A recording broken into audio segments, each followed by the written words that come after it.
Welcome back to What You Will Learn. My name is Adam Ashton. And my name is Adam Jones. Today we are reviewing Emotional Intelligence by Daniel Goleman. Why it can matter more than IQ.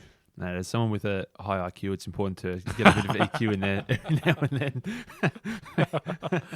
Jeez, I was wondering when we're going to remind everyone you got a high IQ, and 6 seconds in, we're reminded. I probably should have saved it till later in the book, but Matt, emotional intelligence probably matters more so. Yes, that's what we're going to learn today, that your IQ means shit, because emotional intelligence is where it's at.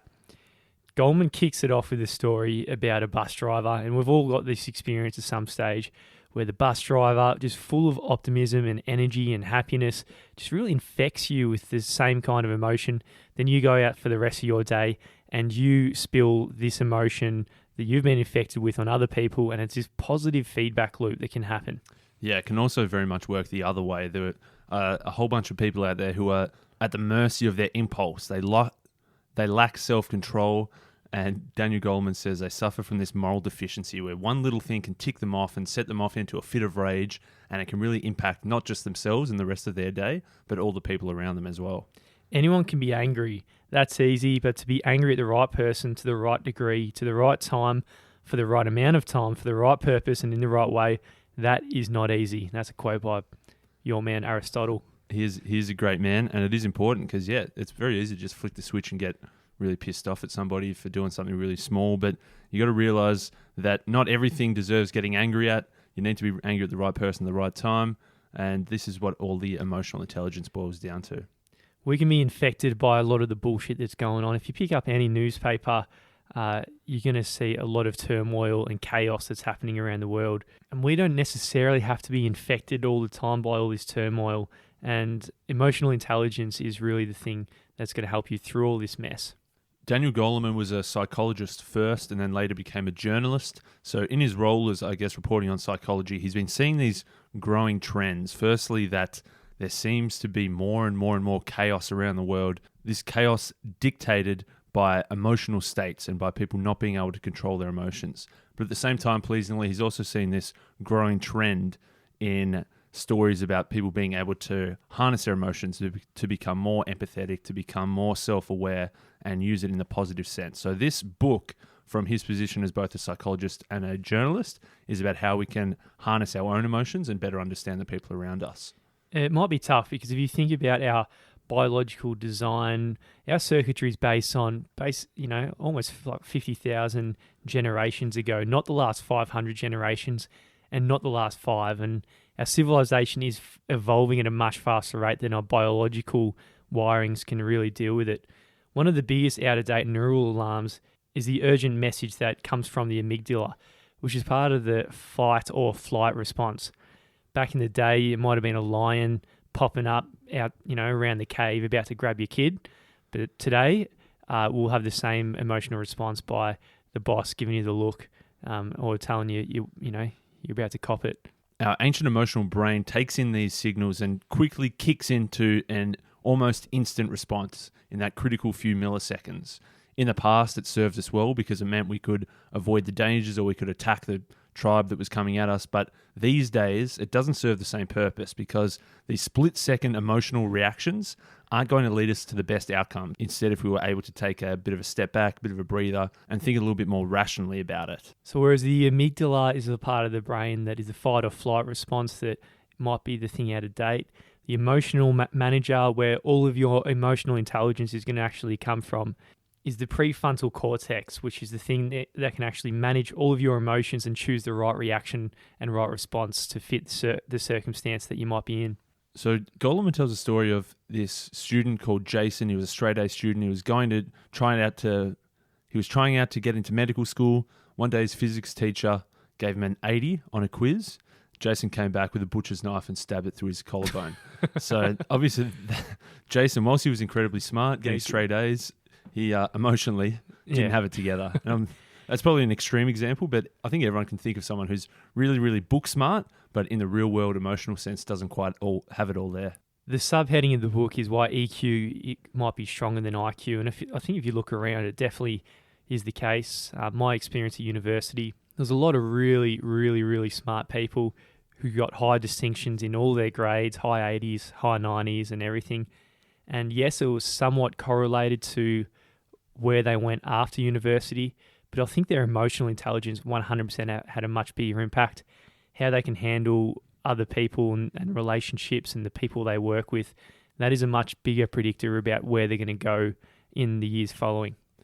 Goleman says that IQ and your natural innate intelligence is a predictor of success in terms of the types of jobs you can get, which leads into the types of money you can make, which leads into all these different life circumstances. But there's a big but, and the big but is that IQ really only contributes to about 20% of that success in all of these studies, which means that there's a hell of a lot of room, another 80% for all the other factors that aren't IQ.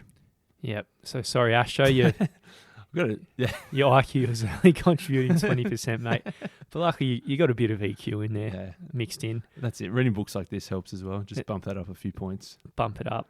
What we're going to be covering this episode are the 5 elements of emotional intelligence from Daniel's research.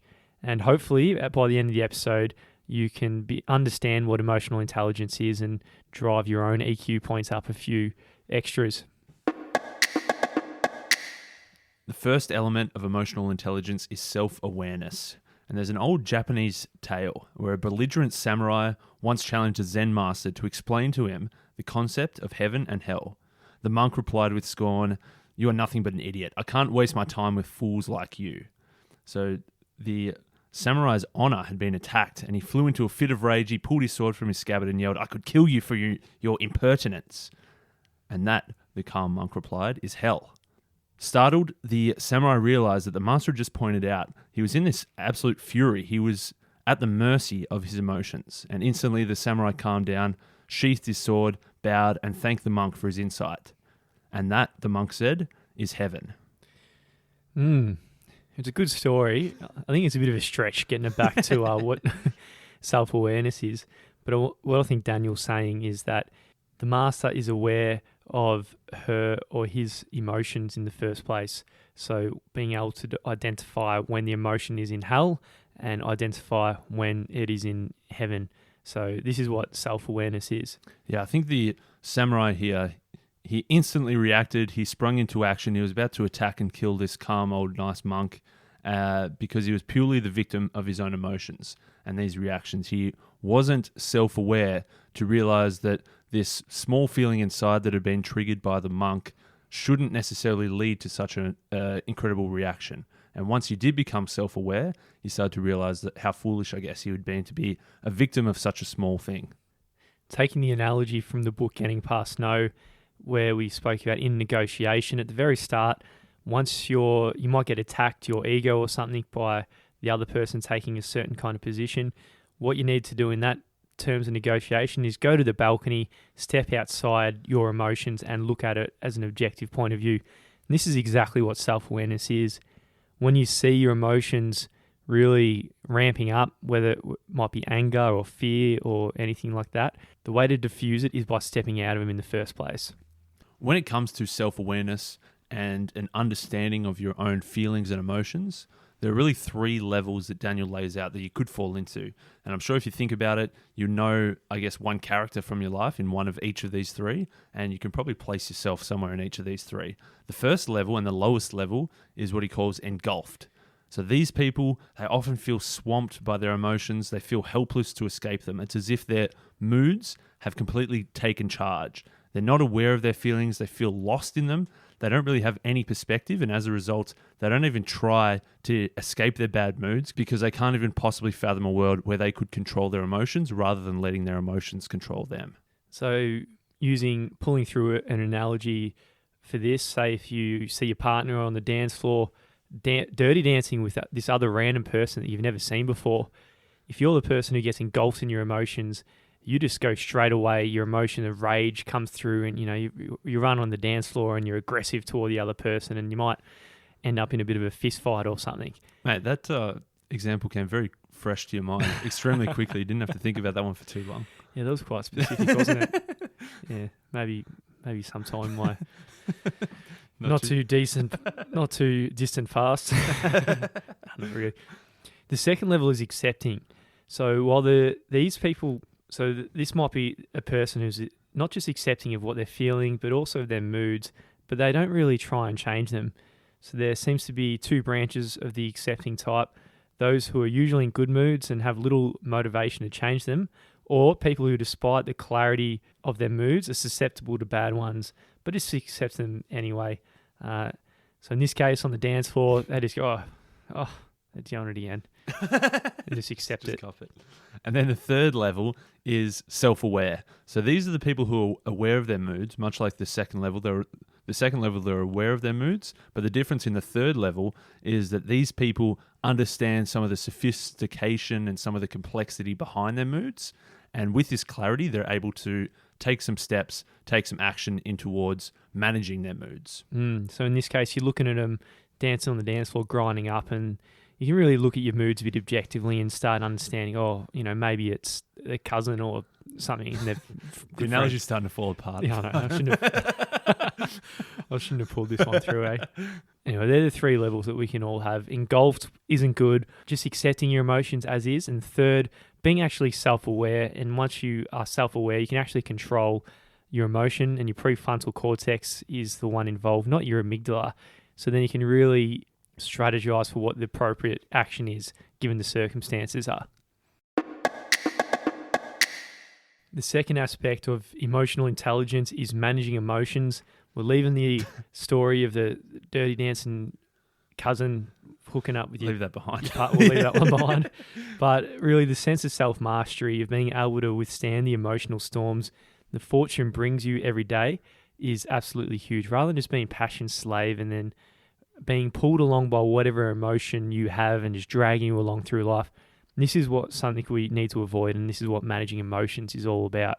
It's important to note here that the goal is balance, not just emotional suppression. So emotional suppression would be copying any bad things that come your way and brushing it off and pretending like it doesn't matter and trying to just push down all your emotions and be very neutral to anything. Instead, we want a nice balance. We don't want to be such a victim to our emotions that they take control of our lives, but we need to experience some kind of emotions from time to time, of course. So say if you're driving a car and someone cuts you off, someone might say, that son of a bitch, and it matters immensely the trajectory of rage, where the thought is followed by more and more thoughts in a circular pattern of just rage and anger and everything. And if it does go like that, it's a bit like, you could have hit me, that bastard, I can't let him get away with that. And then your body immobilizes to fight, and you're getting worked up. Then all of a sudden the car behind you honks you, just an innocent, you're missing the red light, the orange light, mate. Yeah. And then you're in that state, you scream, you turn back and scream at them, and you're taking that one instance from earlier throughout the rest of your day. You get in the office, you're getting pissed off at people for no reason.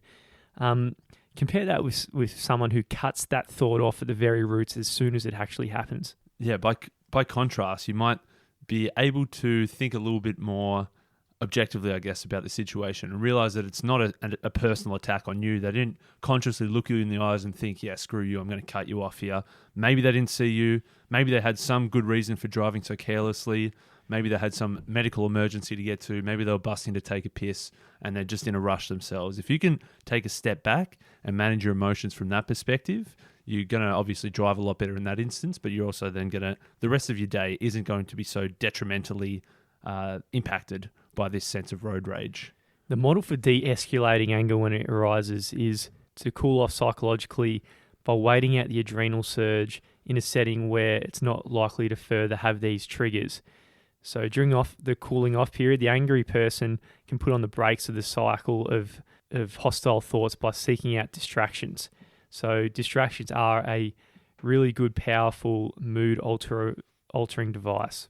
Yeah, cooling off is important rather than just being in that rage. As you say, if you're still stewing in the rage from the guy cutting you off and then you get tooted for something innocent, you're still in that rage. You haven't cooled off yet.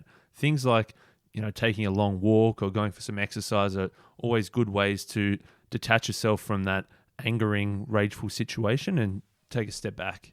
For me, a recent one was cleaning. Got pretty angry about cleaning and moving some boxes and packing some boxes up and stuff. So I had to cool down, go have a shower, and then 5 minutes later you realise that you've been a bit of an idiot. Who are you angry at? So, I was rageful. Alison, we were packing some boxes and cleaning some stuff. And poor Alison. Yeah. yelled unnecessarily and You yelled at her. realised, yeah. Jeez, mate. realized 5 minutes later after the shower that that's just ridiculous. Just another example of IQ's. IQ That's means it, nothing, mate. IQ's nothing. And he actually has what he calls the ventilation fallacy. So people might think, oh, if you're angry, just let it out. Let that rage out, yell, scream, kick and punch. And once you get all that anger out, then you're done and you're back to normal. But he says that's a fallacy. That's bullshit. It actually doesn't make you feel better. You're actually still caught up in that rage. So if you get angry about something and you start yelling and screaming, you're actually still angry and you're still ready for the next fight that comes your way. So yeah, cool off. Cool off. So these are more physical responses we're talking about now, and they're really embedded in the amygdala again with the fight or flight response. And each time that this is triggered is really when you got a feeling of being endangered. Not just physically, but can also be the symbolic threat of simply your self-esteem or your dignity. So if you're being treated unjustly or rudely, or if someone insults you or demeans you, or being frustrated in pursuing an important goal or anything like that, that's undermining your own self-esteem and dignity, that's going to trigger this fight or flight response in your amygdala also. And this is how worry and anxiety originates. You might be driving down the road, you hear a little ticking sound, and you think, oh no, that muffler sounds bad. What if I have to take it to the shop? I can't afford to get it fixed.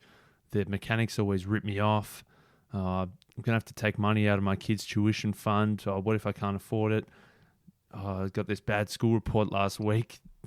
We're spiraling out of control here. Yeah. We've got this initial worry where there was one small sound, and we've extrapolated that into this massive cycle, not only about the situation itself, but then we start worrying about everything in life. So the worrying mind can spin on an endless loop of just low-grade melodrama, and one of the set of concerns leading on to the next and next and back and forth again. But there is, of course, sometimes when worry is not such a bad thing. Every now and then, if you're mulling over a real problem, then a solution might just pop up and it can actually be helpful, the process of worrying. I think for that one time when worrying does lead you to a positive response, there's probably 10 or 20 times where this chronic worrying leads you down the wrong path entirely.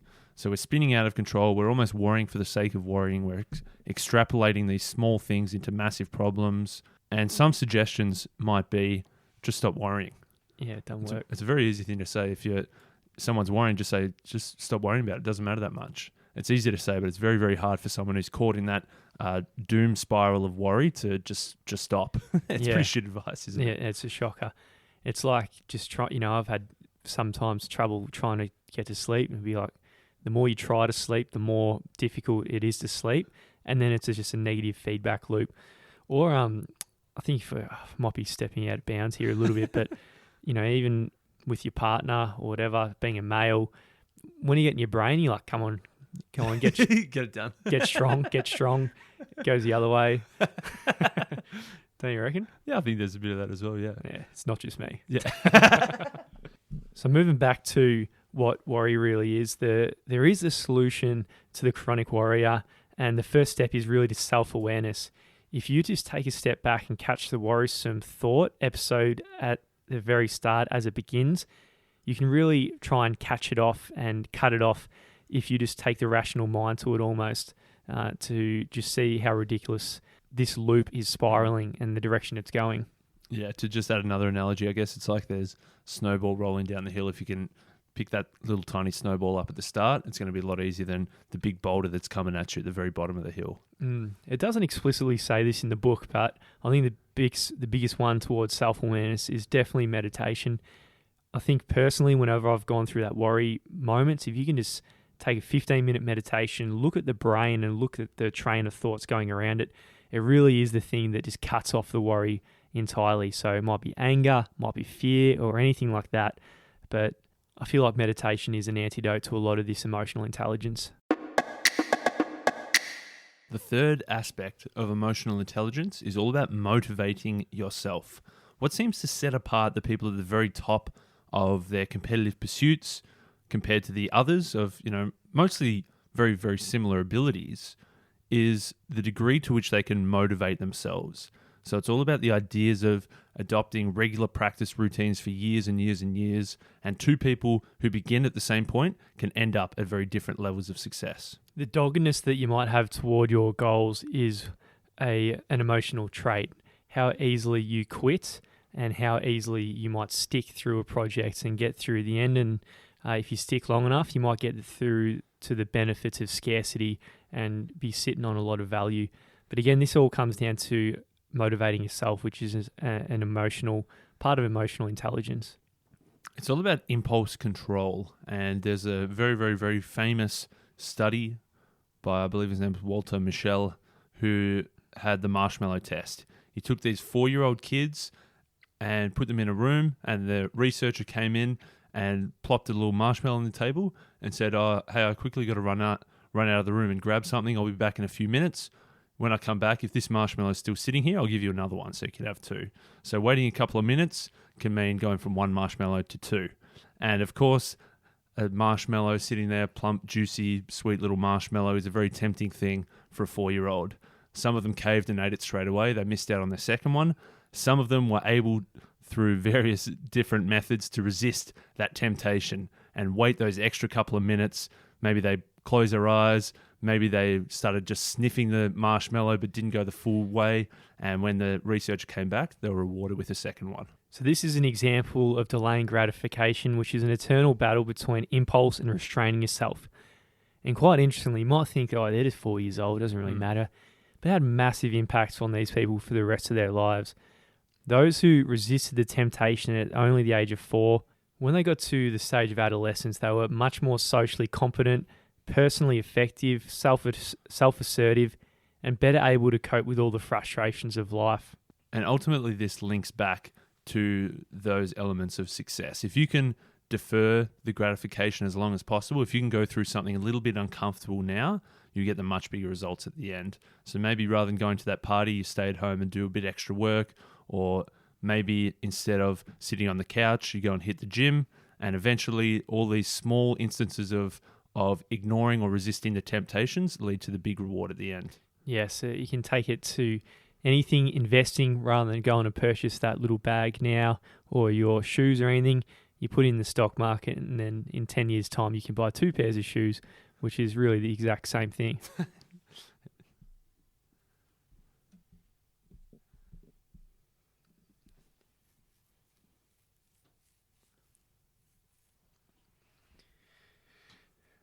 I'll let you do the tests.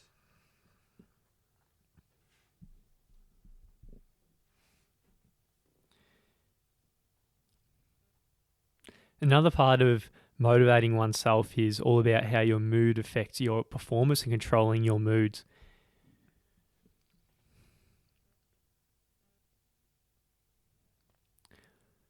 Something that we all might have is just performance anxiety, or more explicitly stated as test anxiety in the 1960s. So they really looked at how nerves played on students' tests. And if you've got just a little bit of cheeky amount of anxiety, it might motivate you to study really hard so you don't stuff up the test and get an F. But when the kids were way too anxious, all of a sudden the apprehension just gets a bit too much and it interferes with your clear thinking. And then you aren't able to even study effectively, and then you just cook up everything and you suck at the test. And obviously this extrapolates now to your day-to-day life. If you've got something coming up where you need to really perform in a moment, and if you get too nervous, then you're probably going to cook that moment in pieces, aren't you? It sounds very similar to the example you gave previously about this performance anxiety, but in this case on a test, saying that once you get into the test, if you're just thinking that you have to perform really, really well and you're focused on performing well, there is that contradiction where by thinking so hard about trying to perform well, your brain almost closes off a little bit. And instead, we need to have these good moods. If we're feeling in a more relaxed, more positive, more comfortable mood, our brain is able to think a little bit more flexibly. It's able to think with more complexity, and thus you're going to perform much better on those tests. So let's say these students, they go out there, they get their performance anxiety, and they cook up their exam as well, and they get a C or a D. And this leads on to another study where they pose the question to a group of students. Say if you did stuff up your exam and it was well below your expectations, it's now 1 week after, what are you going to do? The students with the high levels of hope, they were able to work harder and think of a range of things that they might do to bolster their final grade. Compare that to the students with only a moderate level of hope. They thought of a couple of ways, some of the more obvious ones, but they didn't have the same level of depth or creativity in the ideas that they came up with, and they had less determination to pursue them afterwards. So that idea of hope, the idea that you do have a bit of control, the idea that you could improve your results, made all the difference. Hope, in one sense, is believing that you have the will and the way to accomplish goals, whatever they may be. So even though it's not going good so far, you have the ability to find a way to make it right. So it's a bit like borrowing from The Obstacle is the Way from Ryan Holiday's book, a Stoic book. Once the obstacle comes in front of you, a lot of people will be defeated and go down. If someone's hopeful and has this belief, no matter what, this obstacle is just part of the path and a part of a way of growing on the way to whatever their goals might be. The fourth aspect of emotional intelligence is recognizing emotions in others. The fifth aspect is handling relationships. Now we're going to chunk them together because they have roots of the same source, and that's empathy. Empathy builds on self-awareness in that the more open we are to our own emotions and understanding our own emotions, the more skilled that we can become in reading other people's feelings. People's emotions are rarely put into words, and they're more so expressed through their cues. So the key to intuiting another's feelings is the ability to see their non-verbal channels. And these are things like their tone of voice, their gesture, their facial expression, and all this kind of stuff. So the modes of emotions are really non-verbal and not rationally just in the words that someone's spitting at you. Yeah, if you're thinking purely rationally about the words people are saying, you're going to miss a large proportion of the message they're actually trying to convey. So looking at the words rationally gives you only one tiny piece of insight, but looking deeper into their body language will give you the truer emotional sense of where somebody is at. There's a big cost to misreading people's emotions. If you're just looking at the words and you think they're fully transparent, you might take actions that would go against their truer emotions. Yeah, I think you can just tell someone when they're just full of shit. They tell you something, you just get this sense and this feeling that they're lying to you. And if you can do that correctly, then I guess you got the empathy and can recognize what the other person is really saying behind the curtains. One of the things emotionally intelligent people is really attune themselves to the emotions of the other person. If they're really sad, you can actually get down to their level and speak on the level of sadness to them and connect. Or if the other person's extremely excited for something, you can attune to that as well. Compare that to the other people. If you're extremely excited about something and then the other person's just really sad about their dog passing away, then it's not going to be really good interaction between these two people, and it's just not going to go anywhere. So these skills are absolutely vital to be able to understand other people and then to be able to get on their level, which leads into the next chunk, which is all about handling relationships. So whether that's a family relationship, whether that's a personal friendship, whether that's a work relationship, you really need to have really strong emotional intelligence to be able to connect with everybody at all different levels. Goleman says the skills of self-management and empathy, add these together and you got a very good mix for handling relationships. They really make you socially competent at handling others in a really effective way. And if you've got deficits here, you're going to be really inept in the social world or just be subject to your own interpersonal disasters. There are those type of people out there who are just popular and charming, and these are the terms we use for those who have these emotional skills, and they make you feel good in every single interaction with them, and they're really a social commodity. You want them around at every party, at every gathering or anything like that. You want to make sure this person's invited to it. You do want those types of people around. We call them popular and charming, but really what it is a true understanding of emotional intelligence of themselves and others. And this was found in a remarkable demonstration through this study, the ability for emotions to pass from one person to another. In this experiment, there were 2 volunteers. They filled out a checklist about their moods at the moment when they walked into the study. And they simply sat facing each other quietly while waiting for the experimenter to enter the room. After this 2 minutes of just sitting there looking at each other, they filled out the clipboard again and they ticked off what moods they were feeling at the same time. And amazingly, the 2 different people it didn't matter where they began at the start. They actually converged the second time around to have much more similar moods and emotions at that point in time. So moods really are infectious, and you can make the other person feel a bit closer to how you're feeling. And this is the essence of rapport. The mark of a powerful leader or performer is the ability to move a whole entire audience of thousands in this kind of way.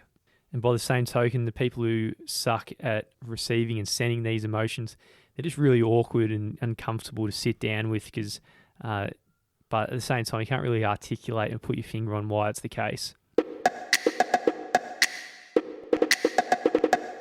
So that's the book Emotional Intelligence by Daniel Goleman.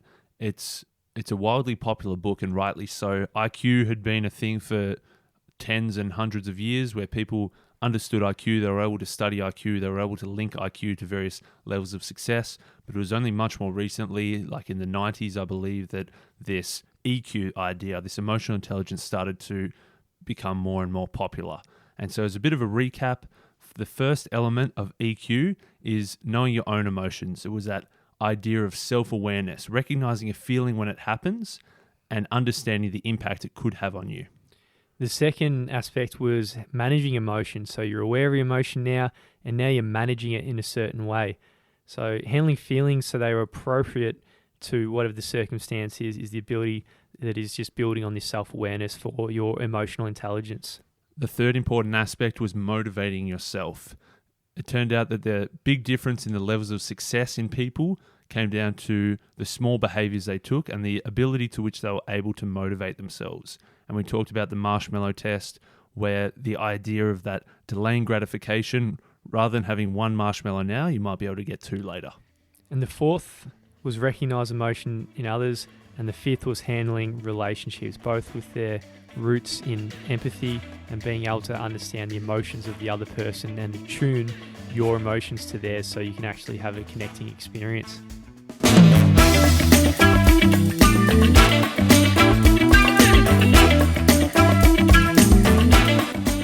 If you got something out of that, let us know, let your friends know, share it on your socials and tag us in.